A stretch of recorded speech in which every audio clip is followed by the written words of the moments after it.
Well, good morning, everyone. We have 2 more weeks. Playoff is in full mode. And hey, look, there's only a couple weeks before we get a chance to talk about this. Jed, you are looking very relaxed in your hoodie. Jim is over in Payson, Arizona. Good morning, everyone. Good morning. Welcome to hopefully your playoff. Hope everyone's doing well and exciting week, man. A lot going on, and last night's game was really good. Did you watch it? Did you guys watch the game last night, guys? I wasn't watching live, but I was getting all the stats because I had both Puka playing and Kieran Williams, and I was like, "Oh man, this is perfect." I watched the second half, but I got to admit, I ended up turning to the Bulls versus Spurs game because the Bulls have really intrigued me recently. That's because they don't have Zach LaVine anymore, and now that Kobe White has emerged as that number 2 scorer, they're actually a better basketball team without LaVine. Well, but going into basketball, a lot of times quickly going to basketball, the ball moves so much better with the Bulls right now, and it's more fast-paced versus giving to Zach, dribble, drive, shoot, miss, and then start running again. Oh, I've never been a fan of Zach. I've said from the beginning he's too one-dimensional. So great scorer, but that's all he is. But don't you think about it? Like one player can make a difference on a team. You know, because they've been winning ever since he's been out, and now the question is, what is their team going to be like when that person comes back? Yeah. Hey, that's just like our fantasy teams, though. One guy can make all the difference. You have one superstar on your lineup for the week, and all of a sudden you can win. So one guy makes a difference. Hey, speaking in our keeper league, I'm playing Jimmy. You're in the semifinal playing Chris, and one of us will be playing the championship game. Well, I'm a little worried because last night Puka Nacua had 9 of 11 targets, 164 yards, and a touchdown. Actually, Tom, I was going to ask you, would you keep him in your dynasty next year? Yeah, definitely. You shouldn't be dropping Puka at all. Yeah, there is no way. I am so excited about Puka. Look, I mean, Matthew Stafford has gotten a resurgence because he is so good right now. So in that league right now for us guys, the one, I don't know if you noticed, but the thing that I've been struggling, so on our flex, I've been having to pick between Addison or Connor. James Conner, running back for Arizona, or Addison in Minnesota, who had been doing just so until he blew up last week. So that's been the big debate for me. It's like, who do I pick between those two? Because you know why? I mean, what do you call it?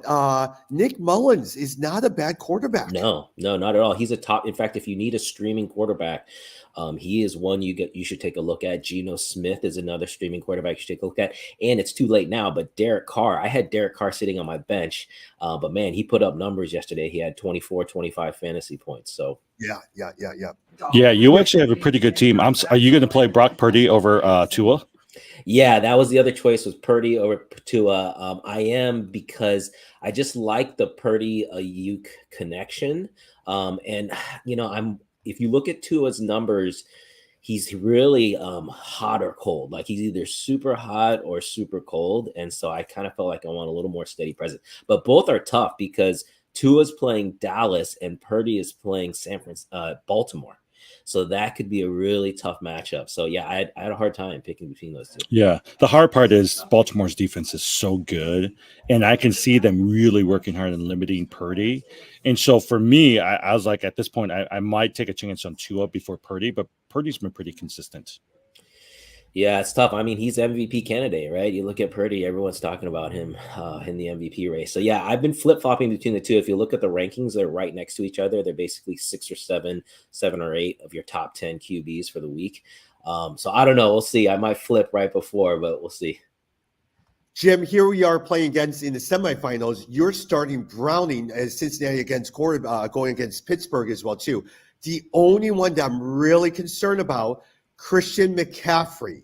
If he goes off, but he is playing the Baltimore defense, and also you have Bijan Robinson. Look, the guy got 0.9 points. Ritter is not starting as quarterback. I'm hoping he has another dud game, which I think he'll actually do better, but I'm hoping for a dud game. I'll tell you this, next year, I'm going to invest in a quarterback pretty high, because if Browning is my quarterback going into this thing, I'm thinking, because here's the thing, I was thinking about playing Murray, but Murray's playing the Bears, and the Bears defense is actually pretty good, and they're playing in Chicago where it's going to be cold. Arizona really doesn't have much of a chance. Yep. Hey, Jed, I'm looking at Jimmy's lineup. He got so desperate, he is playing Curtis Samuel over Calvin Ridley. Wow. Yeah. Yeah, that's tough. But that's the only No, thing I Curtis Samuel's actually pretty good. He's come on the last few weeks, Yeah, Yeah, yeah. yeah. That's not. Yeah, I agree there. I think the only thing. Well, I don't know. Really, yeah, that's a tough call, Jimmy. And Which Curtis Samuel, they're playing in New York. It looks like it's calling for rain too, so you got to pay a little bit of attention to that.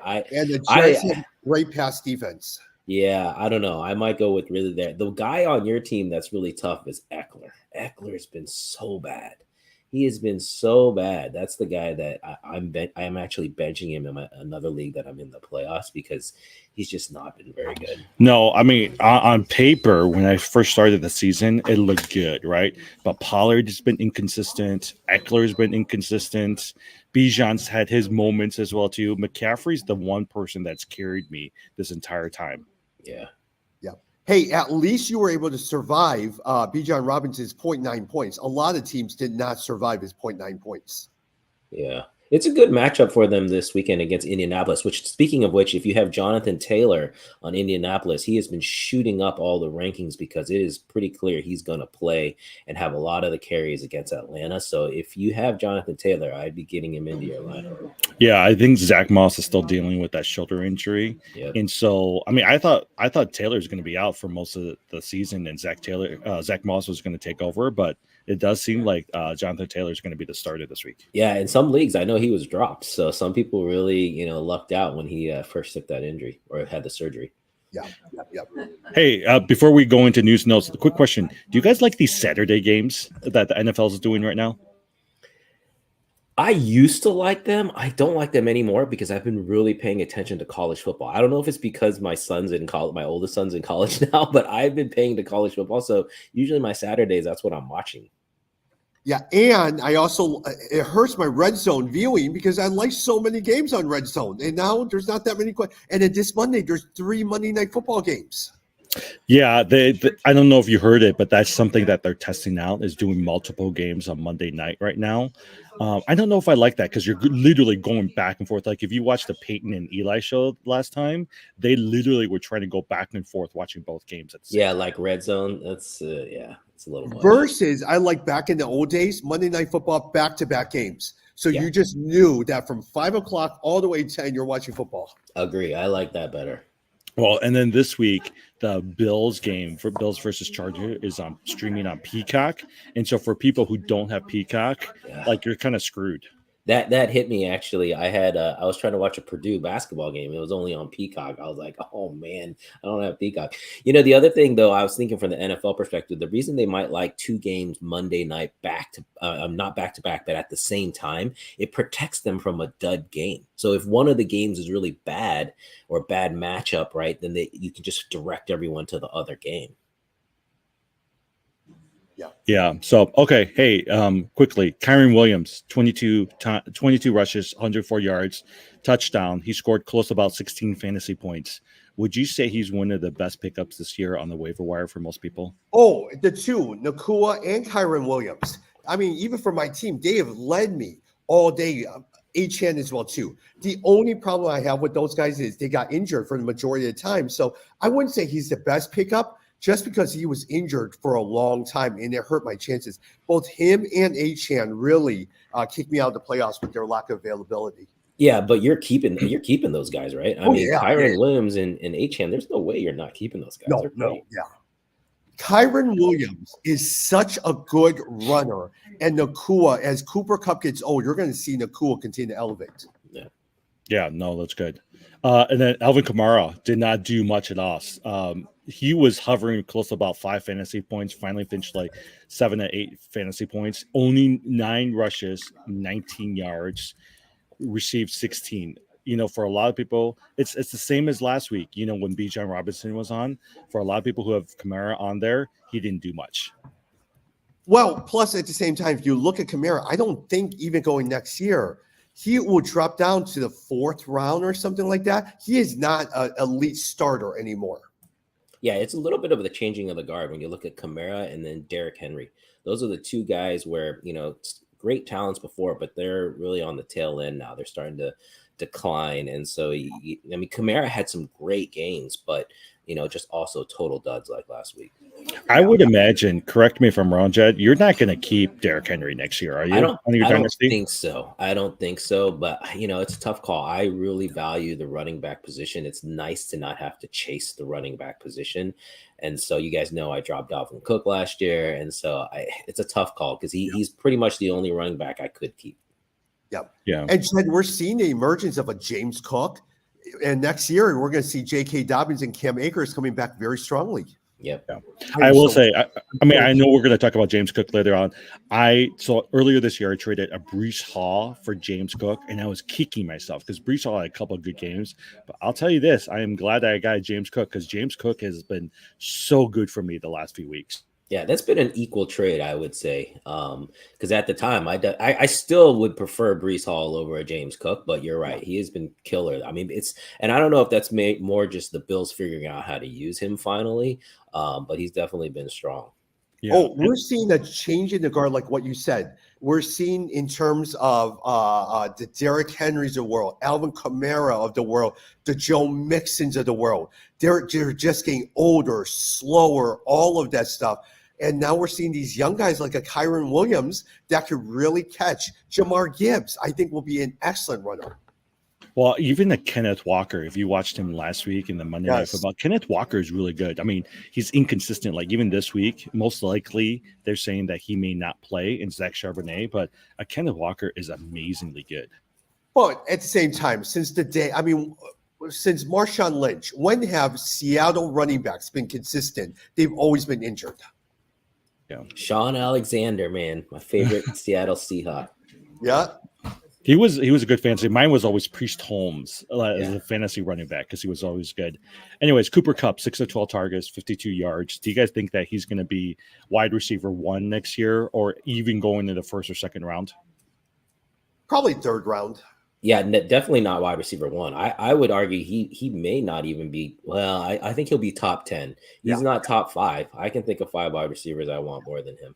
Yeah, you probably go with Nacua as well too. You do have a 1A, 1B, and let's see how Matthew Stafford holds up. I mean, he had a great year, but let's see if he can hold up one more year. And dude, don't forget Justin Jefferson was hurt. He's coming back. You've got Tyreek Hill. You've got Amon-Ra St. Brown. Dude, that's the guy I missed on. Amon-Ra St. Brown has been awesome, man. That guy is solid. Yeah. Yeah. My biggest regret in a dynasty league, not putting Amon-Ra St. Brown in my dynasty league and putting Garrett Wilson on there. Because Amon-Ra St. Brown is so good. But Garrett Wilson, I thought he was going to have Aaron Rodgers, and that's why he was going to have. Yeah, I was going to say, don't sleep on Garrett Wilson next year, man. With Aaron Rodgers back, Garrett Wilson's a stud. But Jim, I benefited from Amon-Ra St. Brown. He is on my dynasty league, and he'll be there for a while. Hey, in terms of the Rams, one guy to watch. Yesterday, Demarcus Robinson, 6 catches, 82 yards, 1 touchdown. Von Jefferson, we've always been talking about this offense. Tutu Atwell was injured, so pay attention to him. 6 catches, 82 yards, 1 touchdown for Demarcus Robinson. Hey guys, the other thing I was thinking about. So Tommy's team last year for the dynasty was okay, but wasn't that good. It is an interesting how fast you can really grow a dynasty to become good. Because now that he's picked up Amon-Ra St. Brown, Puka, he's picked up Tom. Who's your running back? Oh, Kyron Williams. He's gonna go in next year with a pretty good team. And things can change so fast because my team I thought was going to be good, but now I've got some weaknesses with Tony Pollard. I've got some weaknesses with Eckler. And whereas I thought I had a really strong team, may now turn out to be somewhat weak in certain areas. Yeah, I think you really do. I love this about dynasty leagues. Like on the one hand, yes, you can have some solid cornerstones, but you got to be willing to shift. I mean, you guys know I had Dalvin Cook and Derrick Henry carried me, but then I had to shift, and fortunately got Tyreek Hill. But you have to shift your strategy. But the good thing is, even if you don't have great keepers, and even if you don't have a great draft, if you follow the free agent pools, and that's why I really like that we keep our bench short in this league, right? I think our bench is like 4 players or something. That lets you still be able to build your team through the free agent pool. No, I mean some because the waiver wire. That's where some people were picking up Zach Charbonnet or a Kyron Williams. That eventually, or Puka Nacua, right? No one was drafting Puka Nacua early on in the season. Exactly. That's why. See, our bench is 4, and I don't recommend places have more than 4, especially because we got 12 teams, right? Or we got 10 teams or 12 teams. 10 teams. Yeah, 10 teams. Yeah. And Jim, if you look at it, I was stuck with Devontae Adams, who really did nothing for me. Javonte Williams, Damian Pierce, who literally did nothing for me. But the guys who carried me out was all of the guys I drafted. James Cook, Achane, Nacua, and even Adam Thielen were the ones who carried me. Man, Devontae Adams is an interesting one. What do you do with that guy next year? I don't know. I mean, he's still obviously talented, but boy, the whole quarterback situation, I don't know. But Las Vegas will be tempted come draft day to trade him over to the New York Jets. I would not be surprised if he gets traded. Man, if he goes to the New York Jets, that's wow. Yeah, I agree. That's a good play. Yep. Not that we're talking about Tommy's team, but I'm just looking at it right now. Tom, you're going to have a hard decision. You might not be able to keep an Achane, right? Because you're going to have to keep a Nacua, a Cook, a CeeDee Lamb, and most likely a Jalen Hurts. So the question then will become, do you want to keep a Jalen Hurts or not? Correct. And definitely you're going to want to keep Jalen Hurts very well. Yeah. I don't know. He hasn't been doing too well. They said that he's been sick the last few weeks, but he obviously was hurting last week in the Monday Night Football game. Yeah. No, go ahead. I'd keep Hurts, man. There's no way I'd drop Hurts. Hurts is top 5 for the next 5 years. So that's not a guy I would drop. Jim, speaking of quarterbacks who have been struggling recently, even though he had resurgence and he did so well, Dak Prescott the last couple of weeks have really struggled to the point I was listening to the fantasy matchup over at ESPN. They were really debating Josh Fields against Arizona Cardinals or Dak Prescott because Dak Prescott has really had 2 stinkers in a row. You mean Justin Fields, right? Justin Fields. Yeah, look, I think, if I'm going to choose between Justin Fields and Dak Prescott, I'm choosing Justin Fields. Oh, yeah, all day. They're in Chicago. They're playing Arizona. Arizona's got a weak defense. They're going to go hard. And Justin Fields, whatever happens to him in Chicago, he's playing for his future. But over at Dak Prescott, you're saying? Oh, yeah. Now, I would. No, Justin Fields is a top 3 this week. If you've got Fields, you better be playing him. That guy has been playing well, man. They're playing against Buffalo, and Buffalo's surging these weeks. Their defense is good. I think they're going to try to make a statement. They're going to try to stop Dak Prescott, and I actually think they're going to win. Another player that I think would do really well because with Jamar Chase out, Browning throwing to T. Higgins against a Pittsburgh defense, I swear. Oh, did you guys see T. Higgins touchdown, that catch where that was insane. That was such an athletic play. I kept watching that replay over and over. That was so amazing. I think there's going to be, Tom, you're right. There's a couple people who are auditioning for new teams. T. Higgins is going to be one of them. He's going after free agent money. I don't know if Cincinnati is going to sign him, but I think this week he's going to put on a show, especially with Jamar Chase out. Yeah. And they're playing on Saturday, so he'll have all. I mean, and the Steelers have a weak defense, so I think he's going to go all out. Hey, but I'm telling you, playoff season right now this week. Here are the guys that are out, guys. Trevor Lawrence looked like he's out. C.J. Stroud is out. Keenan Allen is out. Tyreek Hill, there's a good chance he might be out. No, Hill's playing. Hill's playing? He's playing. You're just hoping he's playing. No. You're hoping he's playing. At limited practice on Thursday. He is playing. I have him in all my lineups. The dude is playing. Yeah. I mean, look at all these guys. Keenan Allen, someone who you've depended on, they're out. And usually Keenan Allen is the guy who gets injured in the beginning of the year, who comes back and scores a bunch of points for you. The other people who most likely might be out, Zach Moss for sure is going to be out. We're not sure about Josh Jacobs, but he hasn't been practicing this week. And Kenneth Walker has not been practicing. So there is a lot of ifs going into this Week 15 playoffs. Oh, side note, did you guys hear about the Baltimore running back? Keaton Mitchell tears his ACL. Oh, yeah. He's good.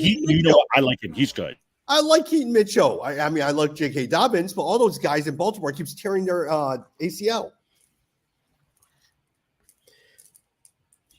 So okay, let's see. Let's look at a couple Saturday games.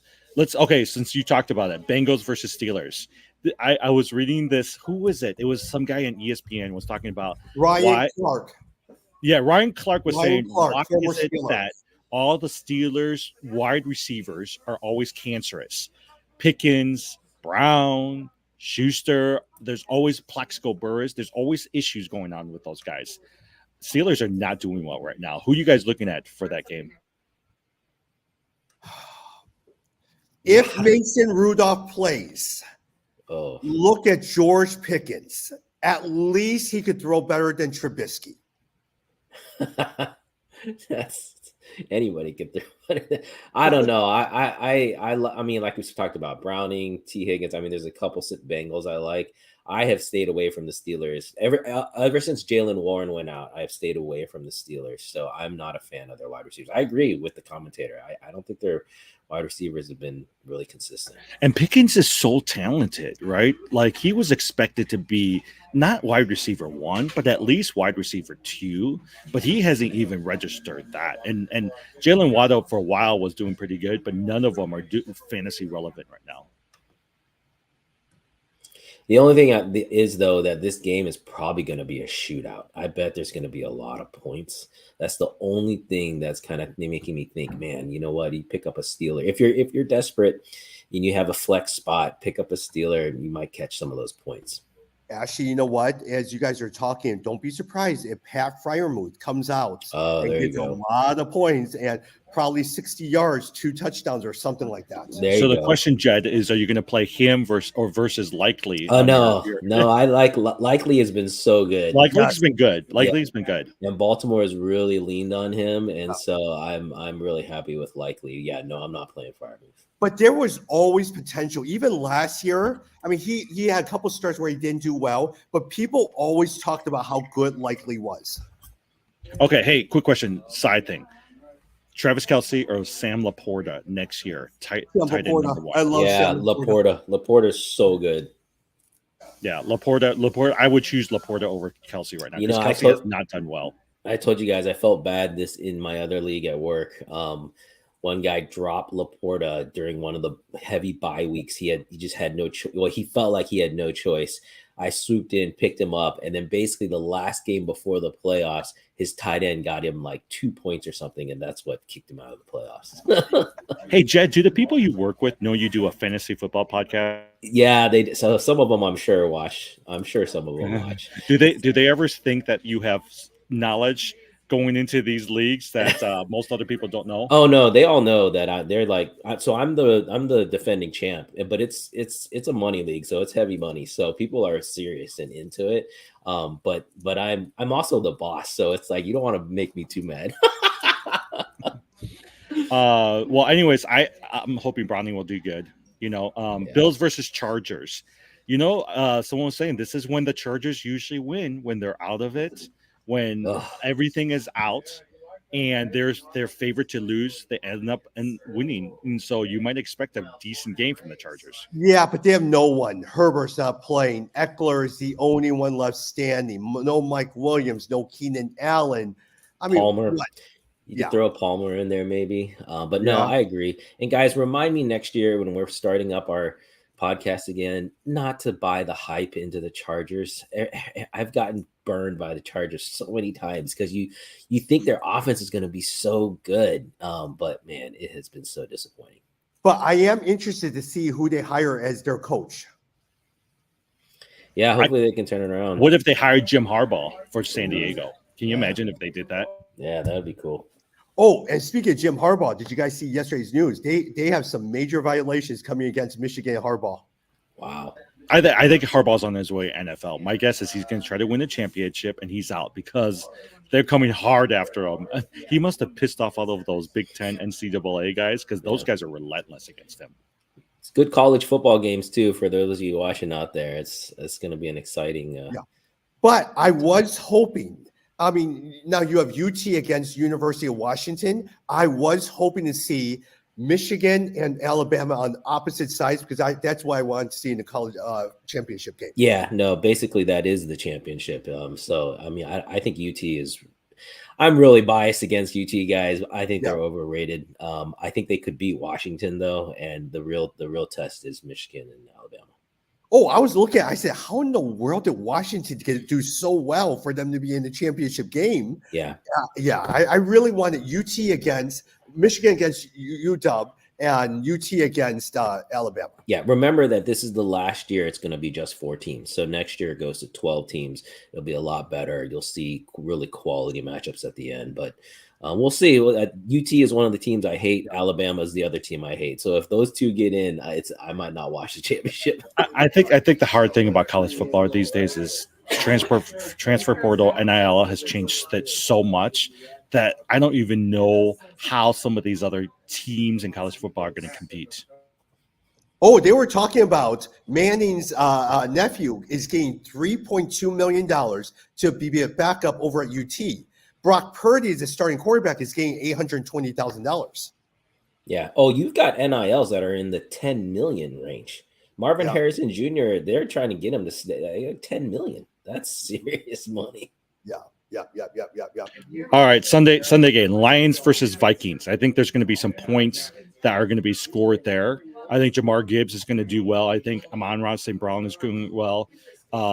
Goff is doing amazing. I think Justin Jefferson is going to be good. But who do you guys playing? Alexander Madison or a Ty Chandler? I think Madison is still out, so I will go with Ty Chandler. Yeah, agree. I think it also, too, for those of you who are still playing Montgomery, I still like Montgomery, man. That guy sneaks in for a touchdown. He still gets you pretty solid points. If you've been holding on to Montgomery at this point, and they ride him, it really depends on gameplay. If the Lions, as expected, are winning this game and are ahead, Montgomery will get major carries. If they fall behind, then they'll really rely on Gibbs a lot more. Yeah.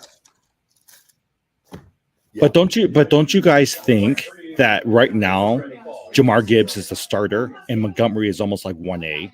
Oh yeah, Montgomery is like the goal line back basically, but he's had a really good season. If you look at his numbers, I mean, he's right on. I think he's like right at 10. Yeah. If you look at the season.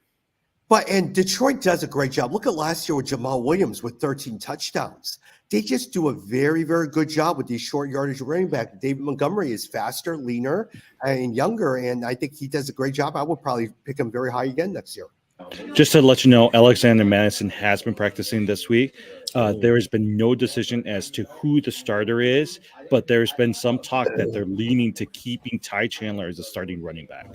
Yeah, but either way, who are you going to play, and who do you even like? Unless you're really desperate, there's no one I'm playing.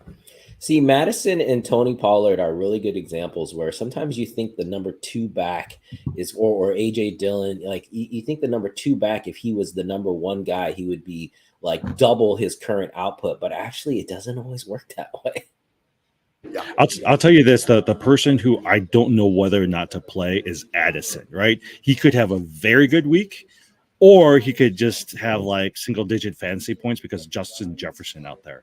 So if you guys have Addison and you have to win, would you guys play him? Oh, yeah, with Nick Mullins as quarterback, look, you have no running back game.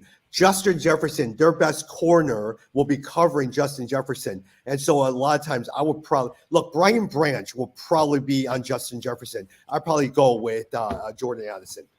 That's why I told you guys see I have him. I'm deciding between Addison or James Conner. I also have Jordan Palmer sitting there, but I don't think I'm going to use him. So it's either James Conner, running back, guaranteed touches against the Chicago defense, who's very good, or Addison, who was super hot last week, but could also be totally cold and get you just 2 or 3 points. Like Conner, I think I can guarantee he's going to get maybe 8-9 points, but Addison could get 20. Yeah, so yeah. And the thing is, right, we're looking at Cards versus Bears. Cards are coming from Arizona, playing in Chicago weather.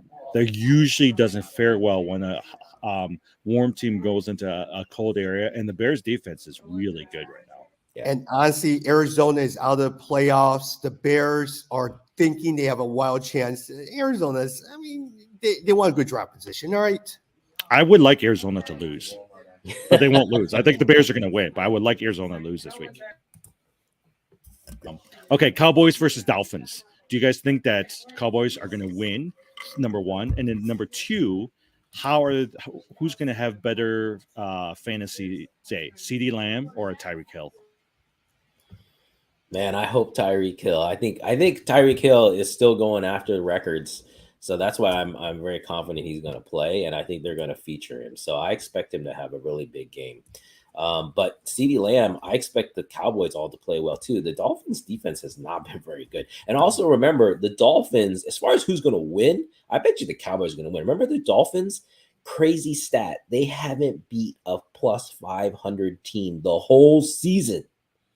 That like blew me away when I saw that stat. I was like, that's insane. So they can't beat the good teams. Dallas is a good team. Yeah. And Jed, do you know who the Miami defensive coordinator is, right? Vic Fangio. Oh, right. Former. And so you're surprised a Vic Fangio defense is struggling a lot of times. Hey, look, I mean, Dallas has struggled a little bit the last couple of weeks. Their defense has only scored me under 10 points, maybe 5 or 6 points and all that stuff. I'm hoping for a pickup game from Dallas, all right? And for them to continue to really get in position for the playoffs. I do think that in order for them to win, CeeDee Lamb is going to have to do well. I don't know if they're going to rely on Tony Pollard as much, but CeeDee Lamb and also Brandon Cooks is going to have to do well in this game. Yeah. And my running backs for Miami, they're driving me crazy. I'm going with Achane, but Raheem Mostert keeps getting touches all the time. Yeah, no, I love Mostert. I've got Mostert playing. He's been great. I actually, again, it's similar to the Detroit situation. I think that both running backs are playable in this situation. Yeah, and unless you're very desperate, Brandon Cooks probably am not playing, but Jalen Waddle, I would definitely be playing him in my lineup. Oh yeah, for sure. Yeah, for sure. Chad, did you draft Raheem Mostert? Did you pick him up off the waiver wire? No, I drafted him. I drafted him very, very late. Yeah. I would imagine he went in the last couple of rounds. He's one of the steals of the draft this year because no one was paying attention to him, and he's actually produced pretty. Him and the wide receiver Thielen. Thielen is, I think, those two, were pretty good draft picks. Yeah. All right. Sunday Night Football: Ravens versus 49ers.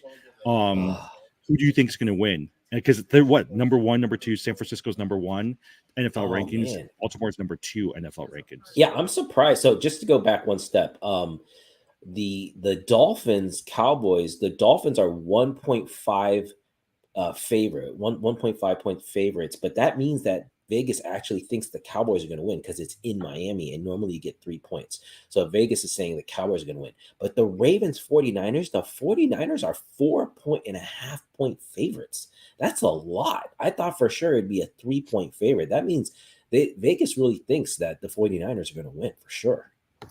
And Jim, just to let you know, it's the Monday night game, Baltimore and San Francisco. The Sunday night game is a doozer, New England versus Denver. That's going to be a boring game. Oh, yeah. But I think Denver's going to win. But no, it's going to be bad. I think Belichick's on his way out.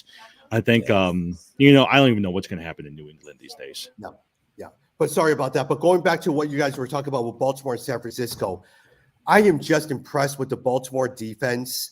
And a lot of times that's my only concern. But yet at the same time, I'm hoping personally they're able to control Christian McCaffrey because I just need him to do average at best. Yeah, whereas I want Brock Purdy and Brandon Ayuk to go off and score a bunch of points. But I will say this season, so going into the season, I thought it was clear that Ayuk was number one over Deebo Samuel. So that was one of my draft strategies, was that I could get Ayuk cheap because everyone thought Samuels was number one. I will say that by the end of the season now, Brock Purdy has finally really not just focused in on Ayuk. He spreads the ball around. I mean, he always spread the ball around, but Deebo Samuels has really emerged as number one the past few weeks. Yeah. Even someone like a George Kittle is a decent tight end because he spreads around so much. Now, the bulk of everything is Christian McCaffrey, but still. McCaffrey has been awesome. We told you guys in the beginning, number one, I think he's the fantasy MVP. I mean, the guy has been a stud. He's only missed a couple games, right? He hasn't missed that much time. Yeah. And it does surprise me because when he was in Carolina, he had all these soft tissue injuries, especially with his calf hamstring. He has had nothing. I'm not sure if it's the medical doctors or something. Because he's home. Yeah, that's true. And he has done really, really well. He has avoided any major injury. Yeah. All right. Sounds good. By the way, this is aside for later on. Somebody asked me, who is a listener and runs a company. They said, "Can we be a sponsor of a fantasy league next year? So we'll put up the money, and you guys host the Oh, fantasy league, and we'll put up the winning money." 100%, man. Right? They No, can. I actually thought that was a pretty good idea. I was like, look, if you can put up, let's say, even like It- $200 or $500, sure. hey, Let's do something. and every week we will shout out the name of that league, man, because I would love that. No, I would totally love that. That'd be a lot of fun. I think that would be fun to kind of host a couple of our own leagues and see if a couple of these people want to put up some money for some winning. Yeah, that sounds good, man. I'm down. Actually, you know what you should do? What you should do is like tell that person they can put up the money and then let them fill, let's say, half the slots. And then the way they can fill it is, can you beat the fantasy podcasters? So can we back up that we have information and can play better versus like whatever person who's just coming in off the street and playing? No, that actually would be fun, right? Like Yeah. if they can put up like $1,000, right? Yeah. And then there's the three of us, right? And then we find 7 other people. Yeah.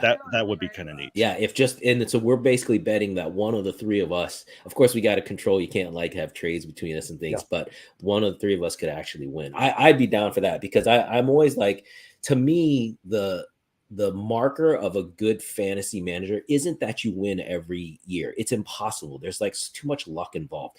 But if you are consistently in the playoffs, you are definitely better than your average player. Yeah. Now, at the same time, no matter how good you are, injuries will always derail your team. Yeah, but you have to account for that. That's the whole thing. Is you got to know that the starting lineup I had week 1 is not going to be the starting lineup in week 16. Yeah. Well, and then go ahead. next year we're going to have to make sure that we start playoffs early. Otherwise, yes, we're doing playoffs on week 17 when no one's playing anymore. Exactly. I hate that. See, this should be the championship week, but I'm in another league too, where next week is yeah, that's true. Actually, this would be that because next week and the week after, most of these guys already have playoffs determined, and they're not. I mean, by now they're not going to. Yeah, agreed. Yeah. So, okay, well, we're good. Last week is our last podcast, right? And we can kind of review the season, look at playoffs, all that stuff. Yeah, it's been fun. Yeah. And maybe we could do one final episode to talk about MVPs, all of that stuff, best player, all of that stuff. Yeah, absolutely. No, guys, I love this. It always blows me away how fast the season goes. But I love we've always said, we do this no matter what. I'd be looking up these stats and studying and like doing this regardless. So it's fun to just talk about it. And then we have basketball to talk about after that. Oh man, my team has been crushed by injuries, but I love having Wembanyama, but not having LaMelo Ball has been killing me. Last week I played you, Jed. I know. I think I won 7-3. Yeah. But you have a whole bunch of injuries. I know. I can't get. That's why I love my team, but I really paid the price. Getting Wembanyama and then spending all that money. I have no bench. My bench just sucks. So I'm basically playing for next year. Jed, I think that's why I chose not to go with him this year because I was like, I kind of want to at least have a decent chance because I knew if I spent all my money on that one player, everybody else was just like people I'm picking off the waiver wire. Yeah. But man, I love having him. When I watch him play, dude, it's so fun to watch that guy play. Yeah. Hey, on my team right now, Klay Thompson, he's been terrible recently. But the last couple of games, 24 points, 6 threes, 28 points a game before that, 5 threes, 24 points, or before that, 4 games ago, 30 points, 8 threes. He's been coming on really, really well. Yeah, it's been surprising how bad the Golden State Warriors have been. But Steph Curry's been turning it on. They're definitely starting to push, but it's been surprising. They're not that good. And the guy that has been sitting in my IR for the longest time is now back. Ja Morant is now back, and that is a player that I am so excited to have. Didn't he score? I think he scored 30-something points on her first game back.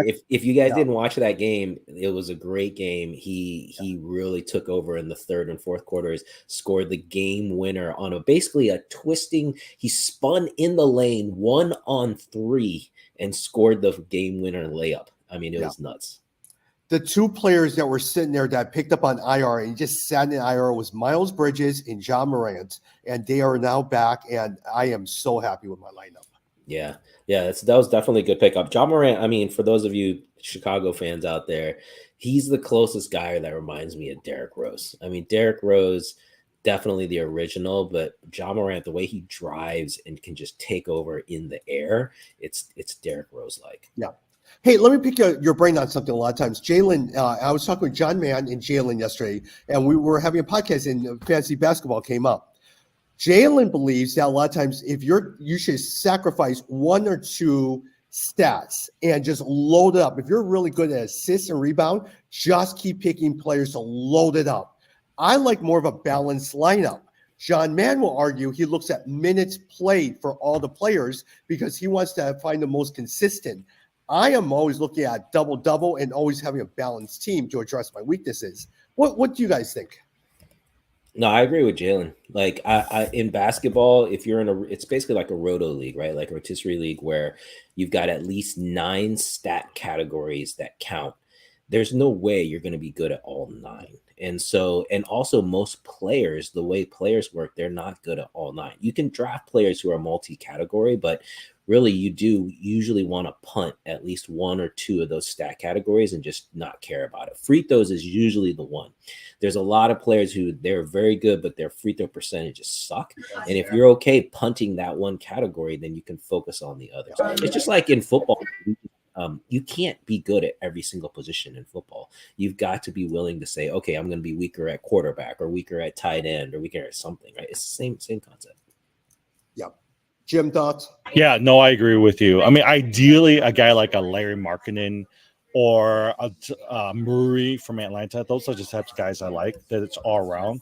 But I agree with you, Jed. Like, you're going to have to give up trying to win on a couple of those categories. For me, it usually is like steals, free throw percentages. But I usually would try to go after field goal percentage, but steals and free throw percentages, I usually try to give up. Yeah, but also then to your friend's comment about minutes played, I agree that that's something to look at. But the way I look at minutes played is kind of a minimum. So like, I don't like anyone below like 25 minutes. Like if they're in that 20 to 25 minute range, they need to be like plus that. So if they're below 20 minutes, then I usually that's the key. So but that is just like a baseline marker. It's not like you then say, oh, this guy plays 25 minutes, this guy plays 23 minutes, so the 25-minute guy is better than the 23-minute guy. And that doesn't work that way. Yeah. Speaking of that, one of the players who sometimes falls under the radar, who fits so many of them, he gets rebounds, he gets points, he shoots threes, he gets block shots. Jaren Jackson for the Memphis Grizzlies fits everything. He is excellent. He's not really high or immensely popular, but I love a Jaren Jackson. Yeah, he had a good game too with Ja Morant back, former Ohio State Buckeye, right? Yep. All right, Jim, anything else? No, I think so. Merry Christmas. Got a couple days. We've got a full slate of football games starting tomorrow, Sunday and Monday. So there's tons of football as we're sitting around with family all weekend. Yep. And the NBA games on Christmas. So now suddenly you have NBA and NFL all on Christmas Day, which I am surprised that the NFL is doing Christmas games. Yeah, that'll be interesting. The way Christmas fell this year kind of messed me up. It really is like kind of a different, I don't know, I guess it's once every 7 years, right? It hits its date, but it'll be fun. Happy Merry Christmas to everyone out there. Happy holidays, and hope everyone enjoys the week. Oh, one last comment for you guys. Did you guys see the signing from the LA Dodgers, the Japanese pitcher? Oh yeah. Oh wait, shoot. They signed him? Yeah. When did they sign him? 700 million, guys. No, because I was reading all these articles yesterday. They were saying, "Oh, the Cubs might do it and salvage their season." No. Last week. It was last week. Dodgers? No, it was last week. Yeah, dude, Dodgers are going to be so good. 700 million, and go check out the way he structured his contract. It's really interesting. Basically, I think he's only getting paid like $2 million a year or something. It's like something crazy. They were saying they're paying over $1 billion for 2 players, 2 Japanese players. Yeah. No, that's crazy. It's totally worth it though, guys. Like we had talked about, there's pretty much no dollar figure that would have been too insane for Ohtani. Ohtani, the Japanese pitcher. What's his name? I don't know. Yeah, the long time. Hey, by the way, I had to go see 2 donors, right? And I want to go, they are huge Dodgers fans. So I want to get them a Ohtani jersey. And the only place they had it was in the Dodgers team store. And these are replica jerseys, $190 each jersey. Yeah, the Ohtani jersey already is the number. I was reading that. It's like the Dodger Ohtani jersey is already like number 3 or something across all sports. Like that's how fast how popular that guy is. But it's well worth it, man. I mean, I'm a huge fan. Like I think the guy truly is, at this point, I think he's the best Asian athlete like in history. Yeah.